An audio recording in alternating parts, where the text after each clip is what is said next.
So I'm gonna start from the final product that I already have, and I'm gonna give you like a step by step by just slowly turning on the modules that I have. So let's get started. Let's just start with the text, the most important, probably the most important part, if not the second. And no, yeah, probably the second most important part, if not the first. That's probably how it goes. Anyway, obviously we're gonna go with cost frost for obvious reasons, right? And we have subdivisions of 25, which help with the quote-unquote frost.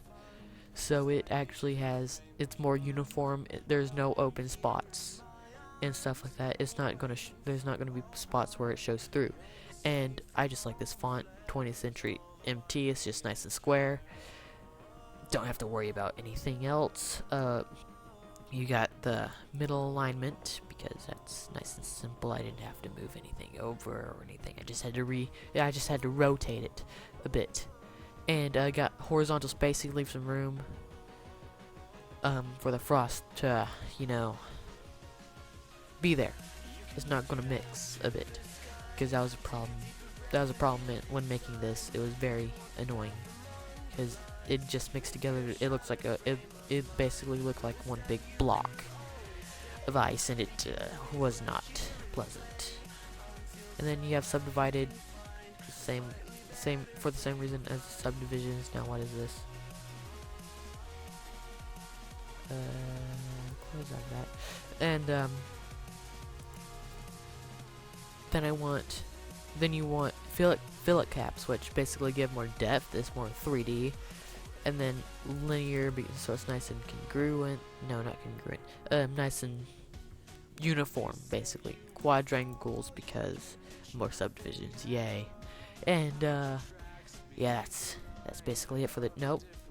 Then we have the material right here. I don't know if you can see it or not, but it's a nice icy blue. You got a color table here. I don't know if that's showing up or not, but yeah, there it is. Close out of that. So now what you gotta do is go to the connect object, turn that on.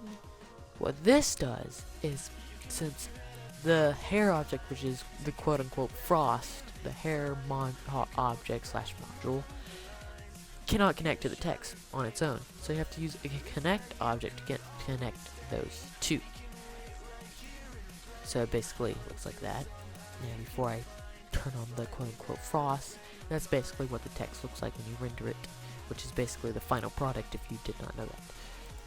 So then go to the hair. Now this is the big stuff right here. This is what you mostly see. This is the frost. And these are just guidelines. It shows you where it is. I'm not going to deal with that right now. This is what's most important. You got 80 an 80 count, which is basically how many hairs there are here. And yeah, hold on one second. Yeah. And then yet again, I don't know if you can see this or not, but there's another window here, and I can click it, and you can see that the color is white. I don't know what that is. It's transparent. It's slightly transparent. There's the thickness varies a lot, and the scale varies. There's different lengths of them, and the bend is just basically to keep them straight. I don't know if you can see that or not, but it'd be useful if you could, because if you could not see that, I'd just be looking like a lunatic, and that's not good. But yeah, let's just turn on these modules right here. And before I show you guys that I had a problem with this earlier when I was recording, and turns out my microphone was not linked with the recording software. So just reroute, regrow, yeah, do all that nice stuff right there. And yeah, there's the final product. That's it takes a long time to render.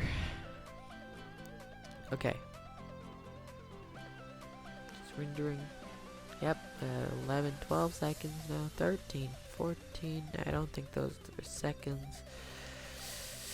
Okay, just taking a long time there. Okay, and there you go, the finished product, nice and frosty. Not as transparent as you would think. There's a little bit of flaws if you look very closely. You can see through it at some places. You can see the text. But that's not my problem. That's the program's problem. And yeah, that's basically the crash course there of how it made that. Take care. Have a nice day.